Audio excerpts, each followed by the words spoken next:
है ना। अब आते हैं 0/0, अब आते हैं इस पे infinity minus infinity and 0 into infinity पे। तो इंफिनिटी माइनस इंफिनिटी का अगर कोई भी सवाल आ जाए या फिर 0 इंटू इंफिनिटी का कोई भी सवाल आ जाए तो उसमें देखो कोई नया मेथड नहीं होता है, आपको 0/0 और इंफिनिटी में कन्वर्ट करना पड़ेगा, that is the first step.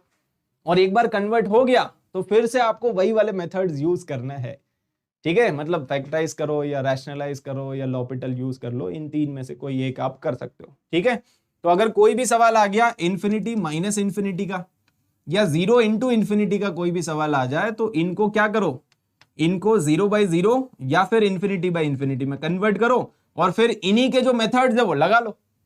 इनके मेथड तीन है राइट, या तो आप फैक्टराइज कर सकते हो या रैशनलाइज या लॉपिटल, तीन में से कोई भी एक यूज कर लो।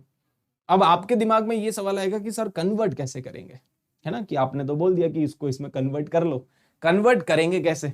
तो कन्वर्ट करने के लिए अगर कोई भी सवाल, जैसे मान लो ऐसा है x is tending to infinity something something, यहां पे लिखा हुआ है डब्बा, ठीक है, या तो ऐसा सवाल आएगा या ऐसा सवाल आएगा कि x is tending to minus infinity और यहां पे समथिंग समथिंग लिखा हुआ है।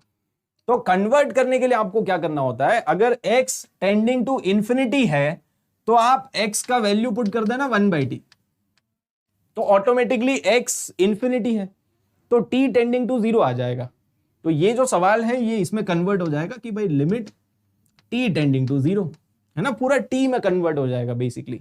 तो अगर कोई भी ऐसा सवाल है जिसमें x टेंडिंग टू इंफिनिटी है तो आप x को पुट कर देना 1/t, और अगर x tending to minus infinity है तो x को पुट कर देना -1/t। अगेन ये भी आपका कन्वर्ट होगा लिमिट t टेंडिंग टू 0 में, ठीक है। तो कॉन्सेप्ट समझ में आ गया। कॉन्सेप्ट इतना ही है कि आपको इसमें कन्वर्ट करना पड़ेगा, कन्वर्ट करने के बाद इनके जो मेथड है वो लगाने पड़ेंगे।